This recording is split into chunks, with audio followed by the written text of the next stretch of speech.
What got you back to the front, right? That mission, because at that point, I mean, was there anything left to prove? So the 2016 mission, I've almost died in this country. We've been in tons of firefights. There wasn't really anything left to prove. Once you get in a good enough fight, you are always chasing that adrenaline rush, that brush with death. And so you're constantly chasing the dragon. So I had an opportunity to go back to Afghanistan in 2016 with a different company. They needed an 18 Charlie. And he's like, well, I'm an 18 Charlie, found a lot of IEDs, so I would like to go. And so that deployment right there, I caught the dragon. It was a mission in Mogill province.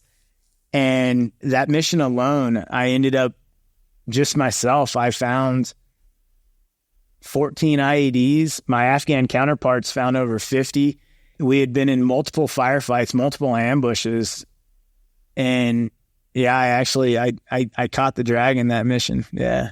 I know you said earlier, you love explosions. I mean, you had explosions too.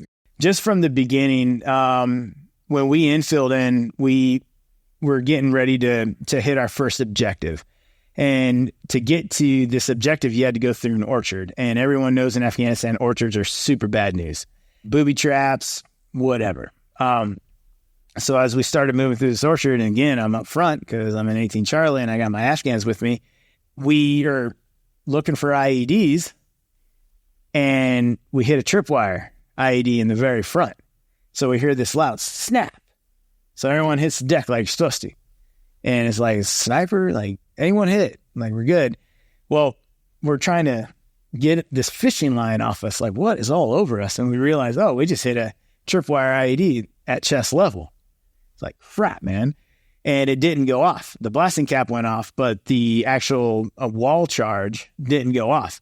And if it would have killed us all because it was just bolts, nails, nuts, everything. It's like, okay. So keep pushing on. Like, adrenaline rush. All right. Calm down. Mission hasn't even started yet. Haven't even hit the first objective. Calm down. Okay. Still got to make it to this compound. Move probably about 20 more feet. And I see this movement. This figure darts across this open area. It's like, whoa, what was that? So your gun comes up. And next thing I know, this burst of flame comes out of the wall.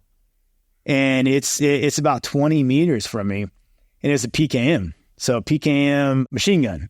So 7.62 just starts all around us. Rounds are coming in everywhere. And it's 1 o'clock in the morning. So they can't see us, but we can see them. We have night vision.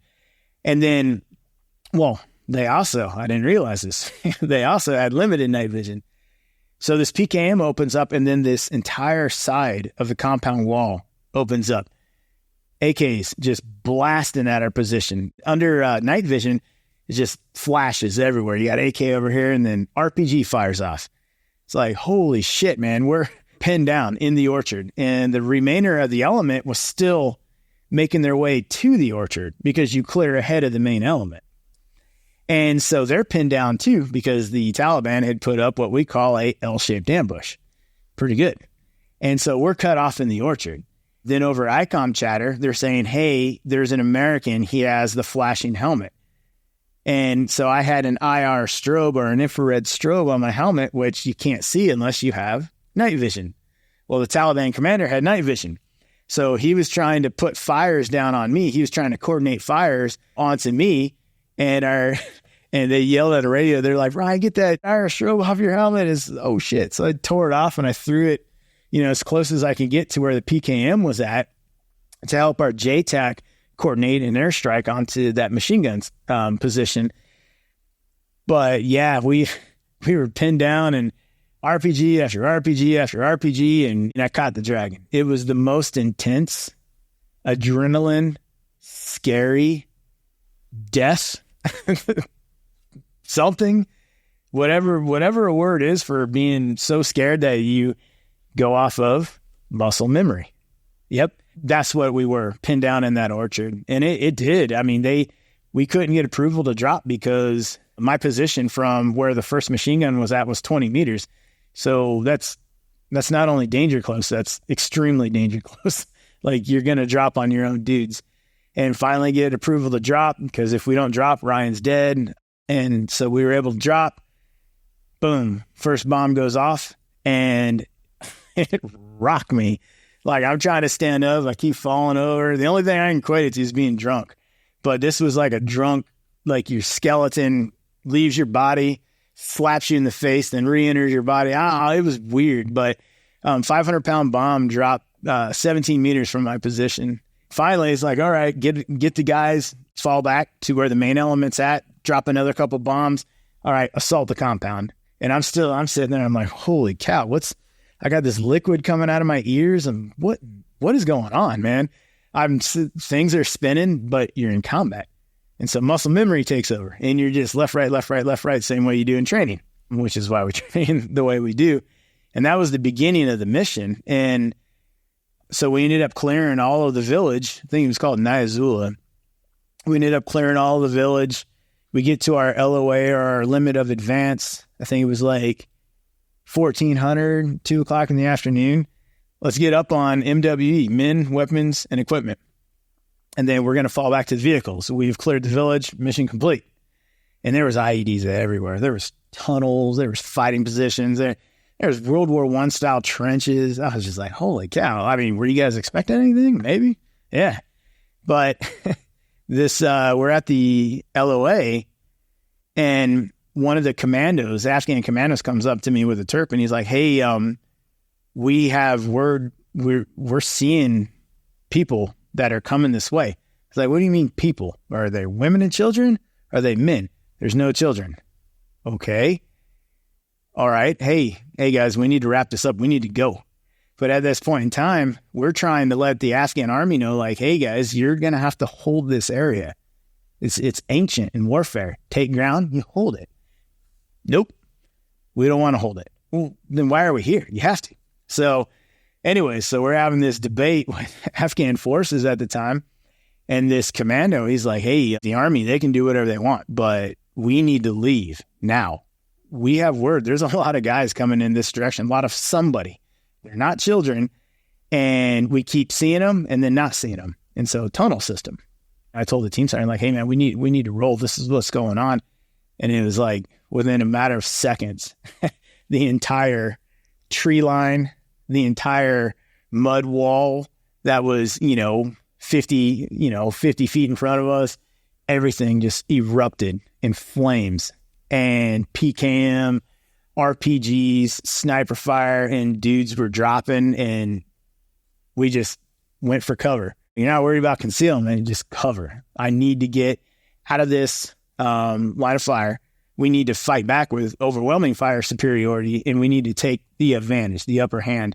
And it's like, how do we get that? Well, with air support. Okay, great. What's that? We can't drop bombs? Well, why? Oh, you don't know who's who because they're in our lines. It's like, oh shit, man. So we're going to have a fist fight here. And so we did. I mean, we went 45 minutes without being able to drop bombs. Now, planes would do show of force. That's when they fly over and they'll shoot flares or whatnot like that, or do low flyovers. But we had stumbled into a Taliban training camp. And crazy enough, we surprised them and they surprised us. And so we're duking it out with these dudes. We didn't have our air support. We started to get casualties coming in. And then you get that dreaded call over the radio, eagle down, eagle down, eagle down. And that's when you know an American's been hit. Whether he's KIA, whether he's WIA, you don't know. And so eagle down it's a horrible thing to hear. Horrible. It stops your heart. And so it's like, okay, we got Americans down. And then over the radio again, eagle down, eagle down. And then the radio again, eagle down, eagle down. It's like, holy shit, dude. Dudes are getting hit. We're starting to try and figure out, like, we need to set up a CCP or a casualty collection point. We got to start getting these wounded dudes in here. We got to start getting these dead in here. So CCP's over here. All right, CCP's over here. Well, my buddy, Frankie, and I, we're still up in the front. So we don't see all this going on behind us because we were in the front, which is where the 18 Charlies are. And so now all of a sudden we hear that the most dreaded sound for Green Berets, and I'm pretty sure for SEALs and MARSOC and everybody else too, is the thump of a mortar leaving the tube. And you're like, oh shit, 1,000, 2,000, 3,000, 4,000, 5. Boom. So the mortar explodes up behind us. We're like, holy cat, man. 50 meters behind us, like shit. 1,000, 2,000. The mortar explodes in front of us. Well, shoot long, shoot close, and then split the difference, and they're going to bracket you in. So now it's like, hey, we need to leave now. And so we had like 3 wounded Afghans with us. So we're doing this duck walk through this trench because every time your head gets stuck up, they take shots at you. And we knew there was no IEDs in it because it was like a foot of water. Maybe, I don't know of any underwater IEDs that they've created, but I was fairly certain we weren't going to hit an IED with a foot of water in the ditch. So we make it to the first CCP. It's like, okay, all right, let's get these wounded dudes offloaded. Hey, where do you guys need us? Find work. You got it. Security. And then we start taking rounds into the CCP. And we look over, and there's a 2-story building, and they're hitting us with sniper fire from that building. So we're returning fire. Well, the building's far enough away, we can drop on it. So now we got bombs on target. Okay, Taliban knows we have bombs on target now. So now we can start to, turn the tide of the battle, because at this point, we're getting our asses kicked. But we got to move the CCP because we hit that building, but then we start taking fire from a different point. And so we know there's a tunnel system around there somewhere. So we find another area for the CCP, which is running across the fatal funnel again, that road where all the rounds are coming from. And then we find this building that we can secure that has an open field that we can also secure and start getting helicopters down to get the wounded and the dead out. So, okay, secure the CCP. All right. Hey, now we're dropping bombs. We've distinguished the lines between Taliban and us. We're actually, once you start putting bombs down, they're going to start to hide. Good. All right. This is our time to pull back. We need men, weapons, and equipment. Not so much weapons and equipment. We need men, head count. All right. Americans, all accounted for. Good. Afghans, we have 3 missing. Shit. Well, you can't leave guys behind. Nobody gets left behind. So what do? Well, we got to go get them. So it's back down that road again. Rounds going off everywhere. So we go back to the old CCP. Boom, found 1 guy. Okay, now we were missing 2. Where was the last time my Afghan counterpart, Abe, where did we see him last? Well, shit, the last time I saw him was at the footbridge 500 meters up this road that seems to be attracting a whole lot of firepower down it. Why? Because it's aiming stakes. You got the left and right limit of the road. Anything in between it, shoot it. Simple. So it's like, all right, how are we going to do this? And our JTAC, our combat controller, he's like, all right, dude, let me tell you what we're going to do. I got 2 Apaches. They're going to fly in over the road, and they're going to start gunning up things. We're going to run behind the Apaches to where you think Abe is at, because I'm pretty sure he's there, and we're going to recover these last 2 Afghans, and we're going to leave, because the Afghans wouldn't go back after him. They were like, inshallah. It's like, no, those are soldiers. We're going to go get them. Nobody gets left behind. I don't care. And so he's like, all right, Apache's inbound. You guys ready? We got 1 shot at this because we're not worried about them running out of ammo. They're almost bingo on fuel. That's a bad thing. So it's like, all right, 1, 2, 3, boom. Apaches are coming in. Guns are going, 2.75 rockets, whatever. And it's like, all right, we're good. Run. And I'm like, please leg, hold up. Please leg, hold up. If there's one time I need you to hold up, it's right now. And we're just sprinting down this road. And we get to the bridge, and I look down in the ditch, and Abe and then our missing commando are there, and they're dead. So we recover Abe, and it was hard. I mean, 200-pound man, soaking wet in blood. Blood is very slick, and it's very hard to grab onto a person, especially when you're getting shot at. So we get the commando, and we get Abe out, and we start to move back. We've turned the tide. Air support is pounding the crap out of Taliban reinforcements coming in. And so get everybody back. So now we have all men. Nobody got left behind. And yeah, we pulled back, and we're able to get back to our fire base. And at the end, we had 18 Afghans wounded in action, 10 Afghans killed in action, and 4 Americans wounded in action. So it was we caught the dragon. Yeah, man. Yeah. it boggles my mind. I mean, in the sense, I know you mentioned No Man Left Behind, Yep. but were there any points where they're like, oh, every American's accounted for, we're good? So I've served with some Afghans that would have died 5,000 times over again to recover an American, 100%. No, there was never a question. The question was brought up about, hey, is there another way to do this? But there wasn't. We have air support on our side right now. It's going to be dark in a couple hours. We have to do this now. We have to go get them now. Yes, it's dangerous. It doesn't matter. No one gets left behind.